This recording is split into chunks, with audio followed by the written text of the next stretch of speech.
बहुत खुशी की बात है कि आप सभी को जेमा सारथी YouTube channel and coaching centre के माध्यम से जेक बोर्ड क्रैश कोर्स के रूप में बिल्कुल फ्री में हिंदी के चैप्टर 1, 2, 3, 4, 5 की सभी VVI important objective type questions मिल चुके हैं। अब हम लोग बात करने वाले हैं चैप्टर 6 के, जिस चैप्टर का नाम है यह तंदुरुस्त मुस्कान और फसल। मेरे प्यारे बच्चों, मैं आप लोग को एक बार बता देना चाह रहा हूं कि मेरा उद्देश्य है कि सभी बच्चों का एग्जाम में 450 प्लस ड्रीम का है। तो चलिए, इसके लिए आप लोगों को भी हमारे साथ बने रहना होगा। तो चलिए स्टार्ट करते हैं आज के एक बेहतरीन सेक्शंस को। आज का जो क्लास है वह क्लास 10 के विषय हिंदी और पार्ट 6 है, जिस चैप्टर का नाम है यह तंदुरुस्त मुस्कान और फसल। चलिए देखते हैं इसका इंपॉर्टेंट प्रश्न क्या क्या रहने वाला है। तो पहला प्रश्न है, फसल कविता के कवि कौन है? जो फसल कविता है, फसल कविता के कवि नागा अर्जुन है। कौन है? नागा अर्जुन है। अगला है, फसल के उगने में किसका योगदान रहता है? फसल के उगने में किसका योगदान होता है? तो किसानों का योगदान होता है, मिट्टी का योगदान होता है, जल का योगदान होता है। मतलब इसका जो आंसर होगा वह हो जाएगा अनेक व्यक्तियों के शारीरिक परिश्रम का, खेतों की मिट्टी के गुणधर्म का, नदियों के जल का। मतलब इनमें से सभी। अगर मेरे प्यारे बच्चों इनमें से अगर एक किसी की कमी हो जाए ना तो फसल अच्छा नहीं उगेगा। ठीक है, इसलिए सभी का योगदान होना बहुत ही क्या होता है? जरूरी होता है। अगला है, मिट्टी का गुणधर्म किसे कहा गया है? तो मिट्टी का गुणधर्म, अगर मिट्टी अच्छा है ना तो फसल अच्छा होगा, इसीलिए मिट्टी का गुणधर्म फसल को कहा गया है। अगला है, कवि नागार्जुन का वास्तविक नाम क्या था? तो कवि नागार्जुन का जो वास्तविक नाम था वह था वेद्यनाथ मिश्र। क्या था?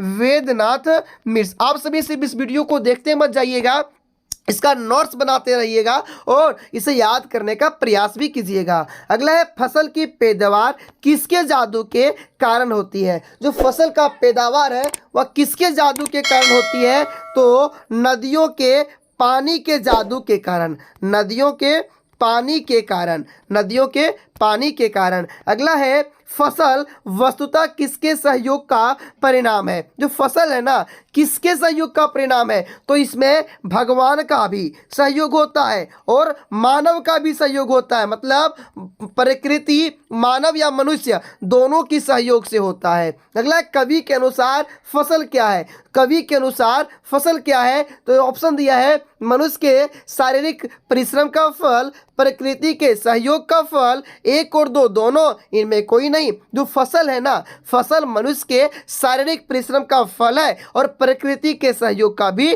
फल है। तो इसका सही आंसर होगा 1 और 2 दोनों। अगला है, हाथों के स्पर्श की महिमा पंक्ति में निहित भाव है। हाथों के स्पर्श की महिमा पंक्ति में निहित भाव है। क्या भाव है? तो इसका सही आंसर होना चाहिए इनमें से सभी, फसल सामूहिक परिश्रम का फल है। फसल सामूहिक परिश्रम का फल। आपका नेक्स्ट प्रश्न है कि कवि के अनुसार फसलें किनका बदला हुआ रूप है? यानी जो फसल है ना किनका बदला हुआ रूप है? तो सूरज के किरणों का, सूरज के किरणों का। अगला है, निम्नलिखित में से क्या फसल को उपजाने के लिए आवश्यक कारक तत्व नहीं है?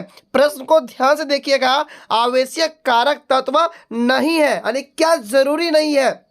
ऑप्शन दिया है, ओलावृष्टि, नदियों का पानी, सूर्य का प्रकाश, कृषकों का श्रम। तो मेरे प्यारे बच्चों, जो नदियों का पानी है फसल के लिए जरूरी होता है, सूर्य का प्रकाश फसल के लिए जरूरी होता है, कृषकों का परिश्रम फसल के लिए जरूरी होता है। तो जो ओलावृष्टि होता है, जो पत्थर गिरता है, ओला गिरता है, यह फसल के लिए अच्छा नहीं है। तो इसका आंसर होगा ओलावृष्टि। क्या हो जाएगा? ओलावृष्टि। अगला है, फसल कविता में कवि ने पाठकों को किस विषय से अवगत कराया है? तो फसल निर्माण से। किससे? फसल निर्माण से। अगला है, कवि ने फसल को किसके स्पर्श की महिमा बताया है? तो हाथ की। किसकी?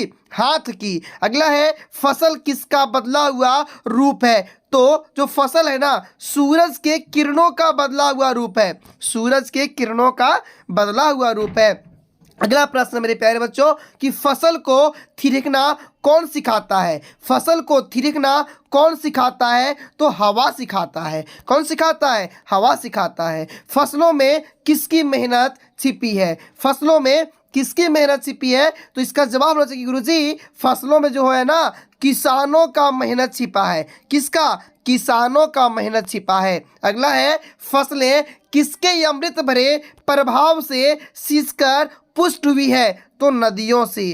किससे? नदियों से। अगला है, कोटि कोटि हाथों के स्पर्श की गरिमा से क्या अभिप्राय है? तो किसानों के शारीरिक परिश्रम द्वारा फसल निर्माण से। अगला है, एक नहीं दो नहीं पंक्ति की आवृत्ति क्यों की गई है? एक नहीं दो नहीं पंक्ति की आवृत्ति क्यों की गई है? तो इसका सही जवाब होगा सामूहिकता के भाव को प्रकट करने के लिए, यानी संगठन की शक्ति बताने के लिए। अगला है, वायु का योगदान किसे विकसित करने में होता है? तो वायु का योगदान फसल को विकसित करने में होता है। तो इस प्रकार मेरे प्यारे बच्चों, हम लोगों ने चैप्टर 6 का वीवीआई प्रश्न देख लिए हैं। अब बहुत ही जल्द हम लोग फिर चैप्टर 7 को भी देखेंगे। इससे पहले अगर वीडियो अच्छा लगे तो अपने दोस्तों के साथ शेयर कीजिएगा और एक प्यारा सा कमेंट भी कर दीजिएगा। और साथ ही साथ अगर आप हमारे चैनल पर नए होंगे तो हमारे चैनल को सब्सक्राइब भी